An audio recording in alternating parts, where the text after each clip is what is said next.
Welcome to Spam Filter for Your Brain, bite-sized ponderings on how our thoughts influence our behaviour and our lives, and because we're all connected, how our thoughts impact the world. I'm here to help people reconnect with their bodies and declutter their brains.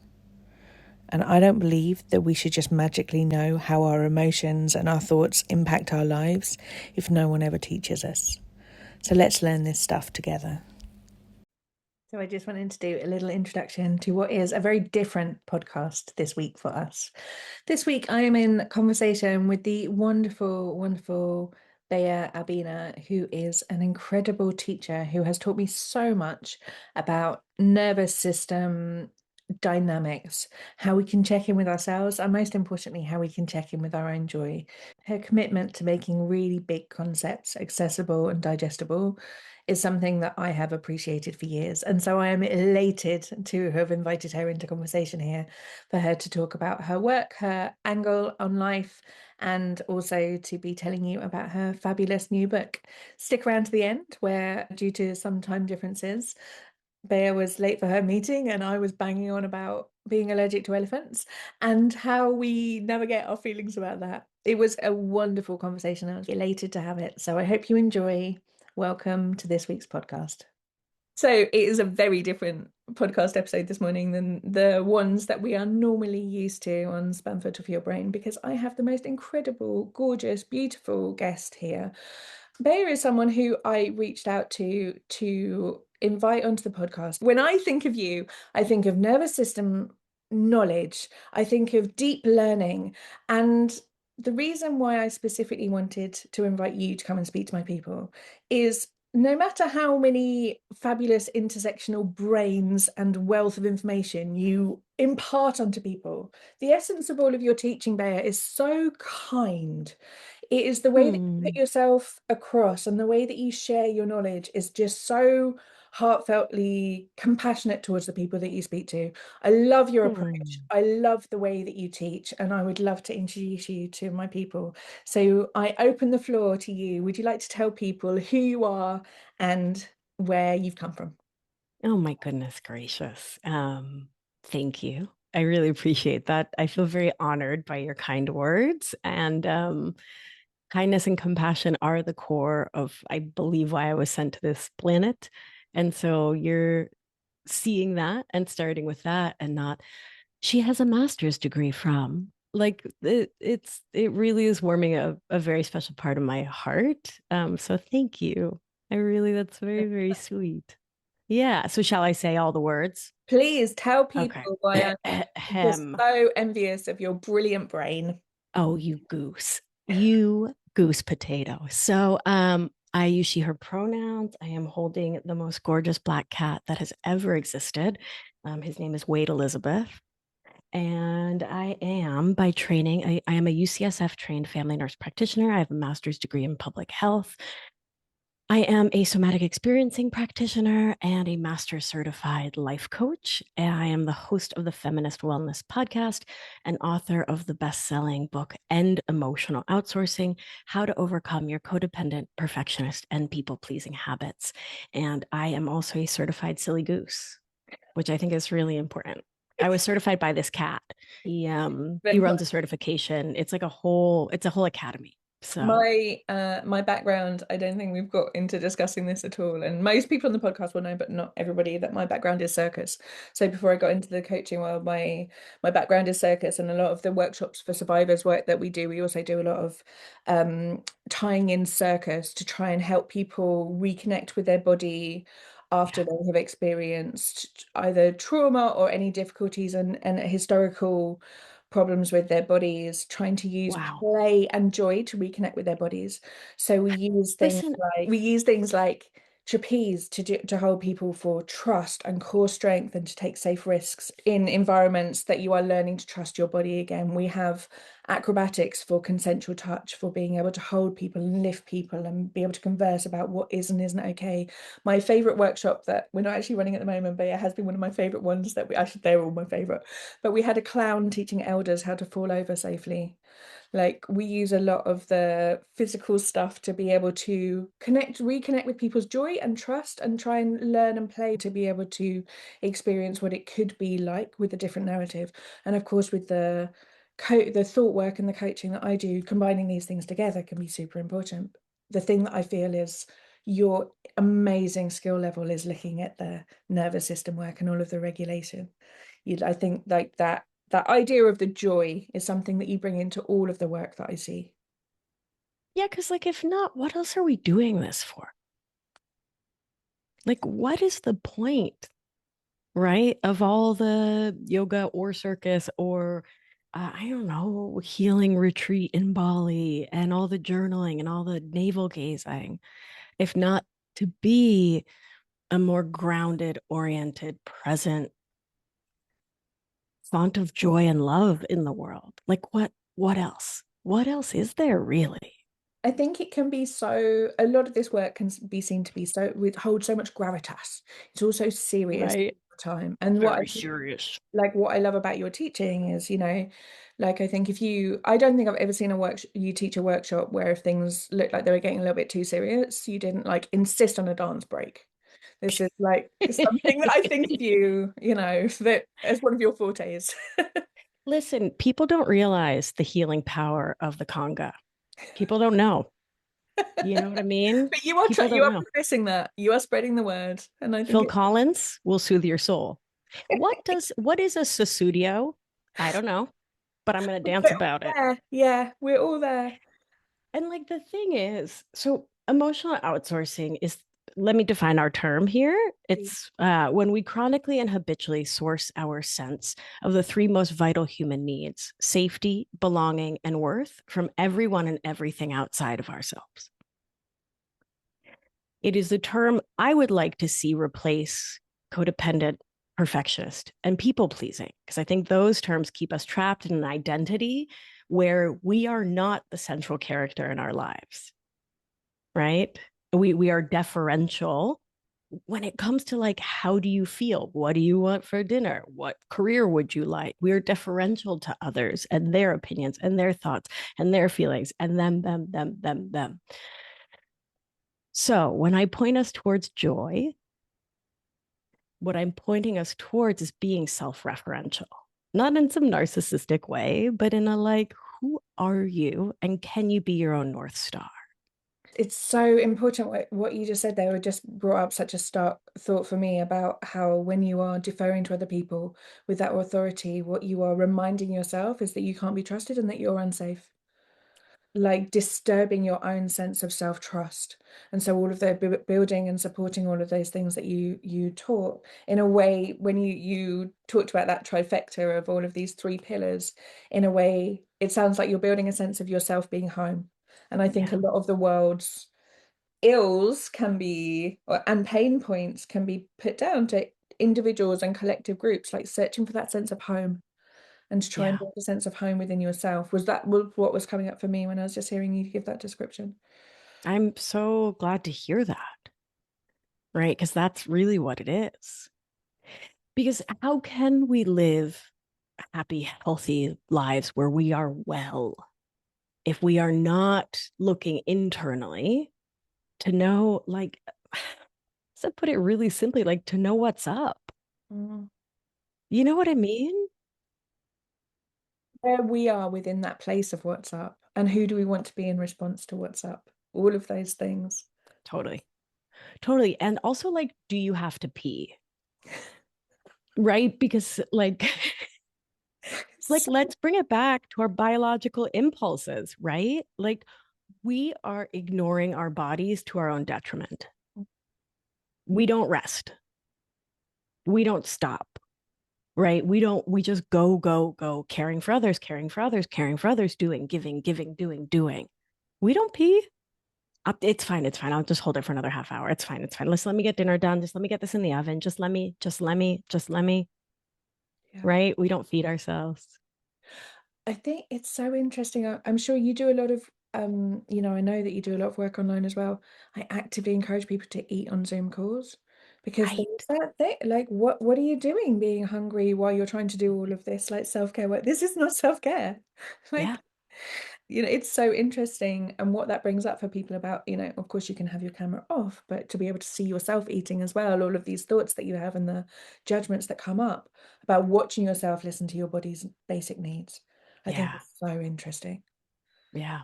Yeah. It really changes the way we make decisions for ourselves, the ways we position ourselves as capable or not in our own minds, our own hearts, our own bodies. Right. So if we're talking about confidence, if we're talking about asking for a raise, if we're talking about leaving an abusive marriage, if we're talking about what do you want for dinner, right? We can go wicked small, we can go enormous. If you are not your reference point, um, well, So something's gonna be, right? So what I'm hearing when you're saying that, and what I'm thinking about is that I'm sure that a lot of people who are listening to this are like, yeah, that sounds like a lovely theory, but actually I'm not my own reference point. I'm really used to Right. asking other people what they want and really used to putting everyone first because that makes me a good person, right? So Totally. if someone was in this position where they're like, yeah, that sounds like a really cute theory, Bear, so Yeah. far from that, Yeah. do you think might be a really beautiful, gentle, tiny first step Yeah. for Yeah. someone to be able to be going, what might I want here? Or am I even in this Yeah. picture? For sure.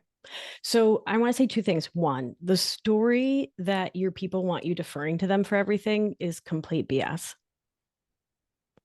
It's complete BS. Like whether you're a parent or not, just picture someone going, Mom, Mom, that's your name, right? Mom, Mom, Mom, what should I eat? What should I do? What should I, what should I, what should I, what should I? That's annoying and exhausting and frustrating. Like, and if you're doing that to your friends and your family, we can have whatever you want for dinner. Don't worry. Oh, we can go on holiday wherever you want.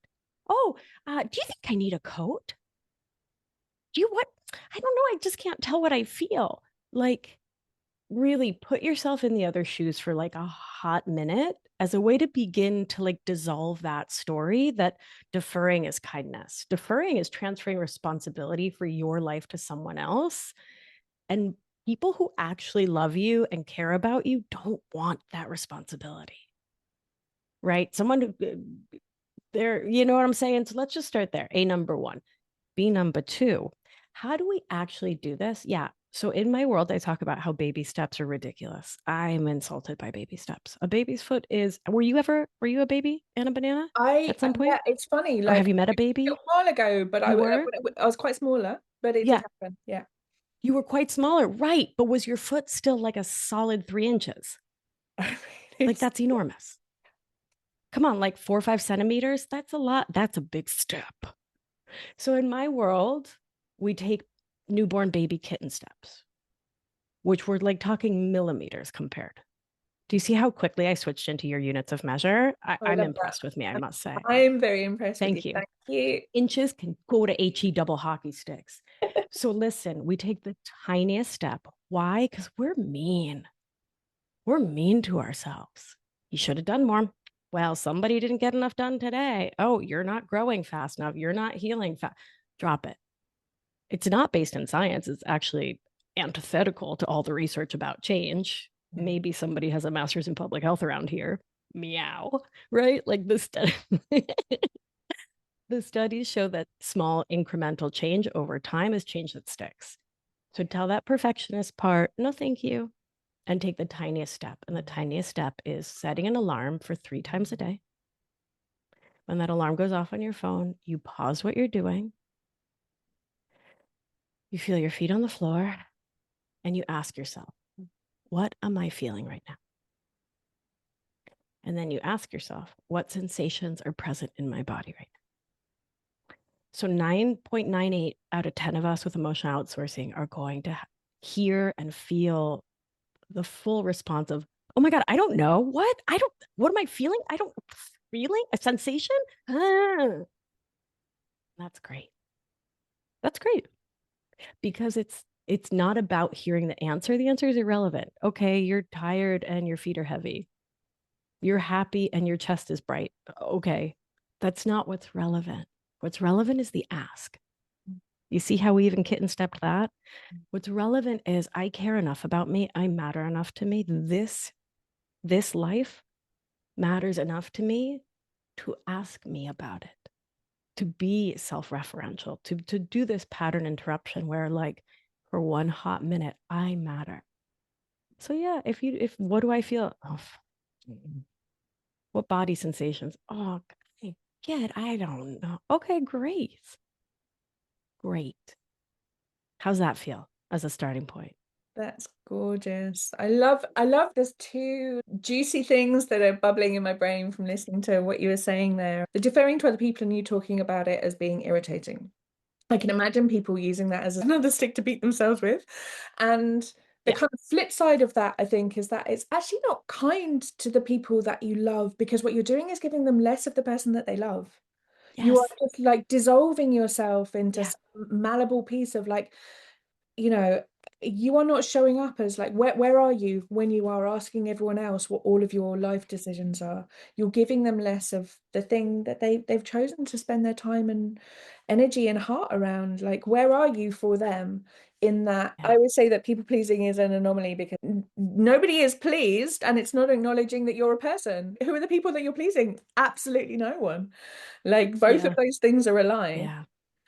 And that idea of these kind of kitten steps of like, I love the idea of it being like so tiny that you're just like making the ask, but I like the acknowledgement as well in amongst all of there, which I know that you know, but you didn't mention, and I just want to make sure that people really clocked in on is the commitment to your own well-being that you even bothered to set Yes. an alarm, that you chose Right to do on. it for yourself and you chose to do it ahead of time and that you're actually acting it through before you even get to the question.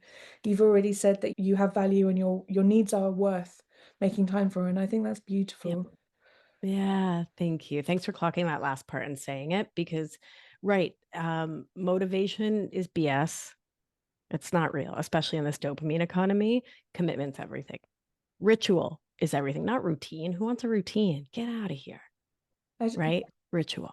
a ritual, like turn it into a game, turn it into a spell, whatever it means that you get around to doing it, where it feels more playful and it Yeah. is some like time mechanism, let's get it in the diary thing. Like cute, everyone's got time management. Yeah. But like, how can we get this to be something that you want to do, something that's delicious for you? I think these kind of the ways that we can, Yeah. I wouldn't say trick ourselves, but like play with making these things a part of our routine in our day is really important. Yeah.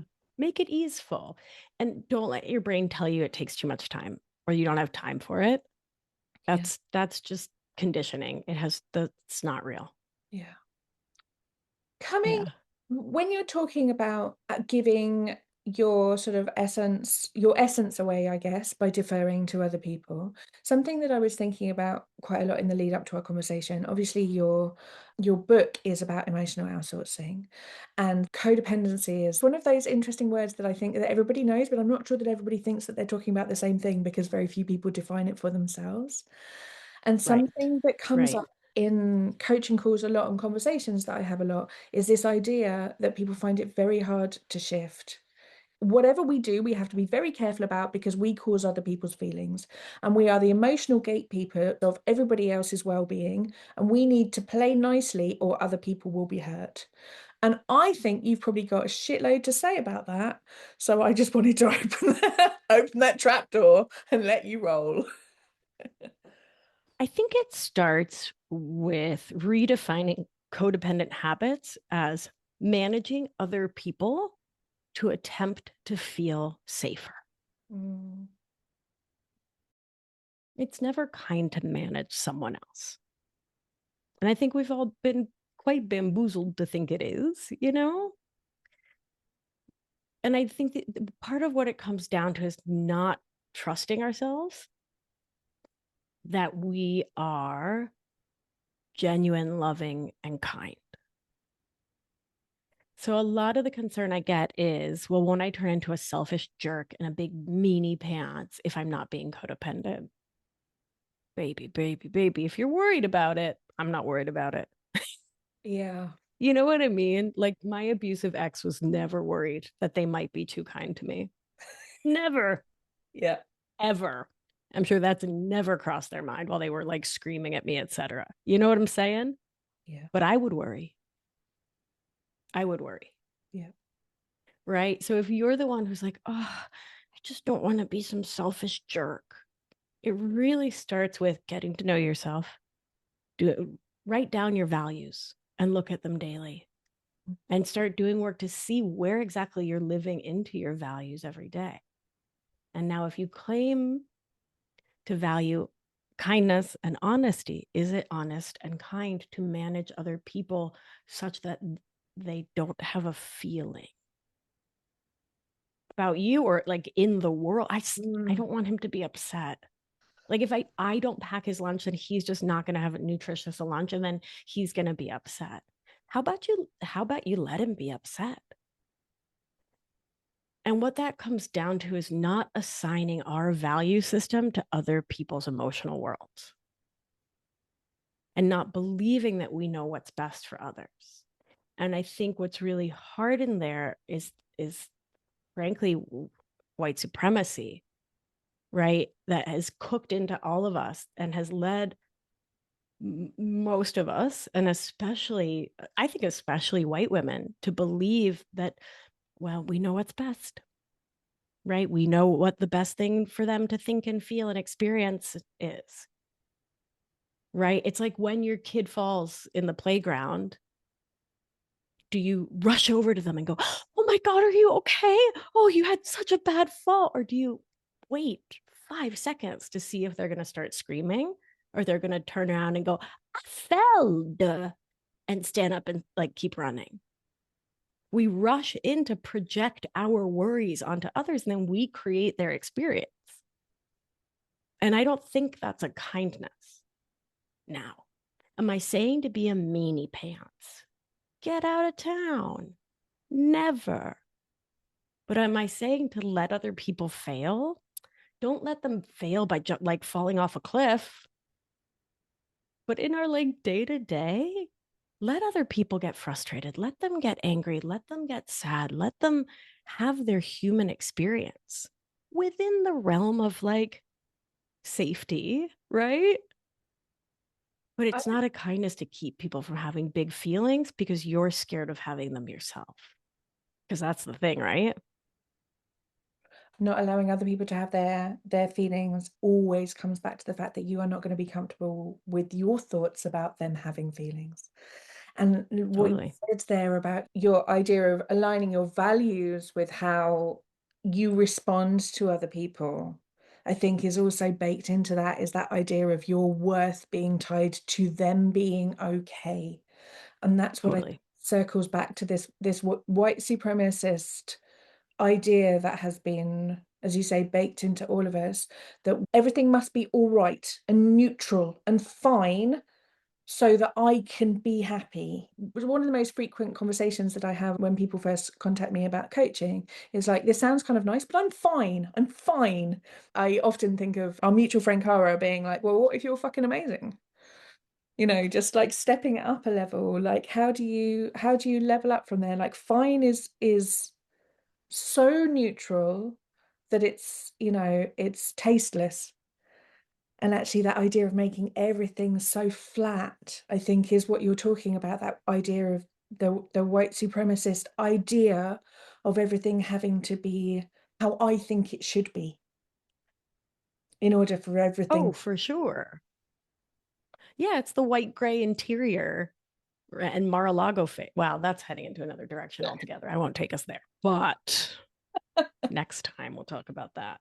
But yeah, it's the like bland gray white interior to your life. I don't know, man. I'm from Latin America. I want color. I want fun. I want noise. I want sound. I want vibrancy. I want a life that's outstanding. Mm, Outstanding. yeah. I'm going for exquisite Right? delicious. Listen, gimme, gimme, gimme. But also like I get to create that. Mm, And with a dedication to that, I call in people who also want to create that. yeah. And I get it that if you grew up in suck it up, buttercup, we don't have feelings in this house, like joy can also be really freaking scary. Yeah. So like, let's acknowledge that. Okay. Joy is scary. What are you going to do about it? Are you going to stay in that fear? Maybe for a while, and that's okay. And then you get to do what Deb Dana teaches, which is look for the glimmers. Can I teach this tool real quick? Because it's a really good one. Please do.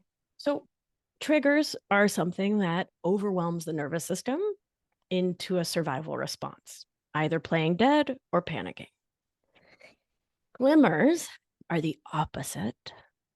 And they are the things that bring us into joy, into wonder, into marveling. And they are the things we choose. Well, sometimes they can happen automatically, but what I like to recommend is a glimmer hunt, which is when we move through our day actively looking to find the beauty.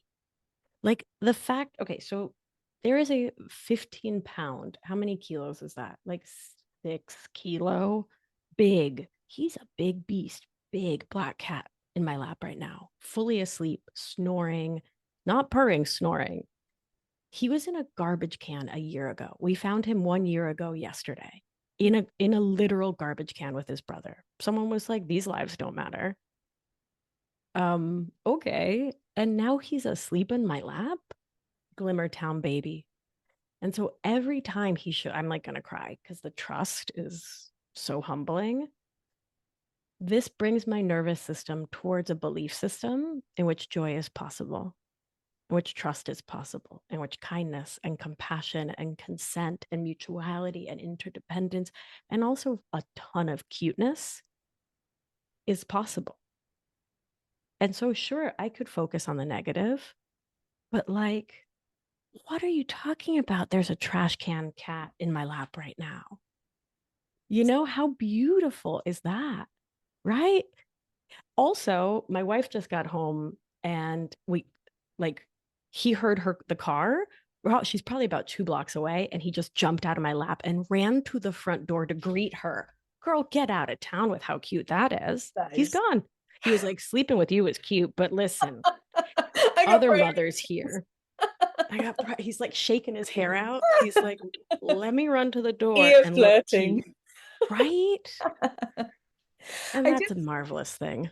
I love what you were just saying about glimmers there. I actually learned something only in the last couple of weeks. It was something I think I saw on Instagram, and it was about transforming the word triggers into using the word activated, which I Oh, really appreciated. Like the yeah. violence and the aggression of the word triggers has never really sat well with me. And since I saw that, I was like, oh, actually, that's something that I Yeah. really want to be moving towards. Yeah. Yeah. Yeah. Like activated feels more in alignment with the world that I want to be creating rather than talking about triggers. And I just found it really interesting. And the other image that came to mind as you were talking about this glimmer treasure hunt, as someone who, spent 2 decades working in circus and has, Yeah. like glitter is like plague of showbiz. And what I Sure. think about is you would find glitter places it had no business being for Listen. so many weeks after a show. I think the idea of maybe like trying to use something like glitter or when you see it on something else as a little reminder place to go like, where's the glimmer here? Like, Yeah. where's the reminder to be able to go, Yeah. that's something that I Yeah. want to choose to look for. It's really lovely. And it doesn't have to be anything as magnificent as a garbage cat, but like the color red. How beautiful is that? Right? Like, I don't know that there's like ink exists, pens exist. I know it Rain sounds makes me laugh. banal and stupid, but like, what are you talking about? This is amazing.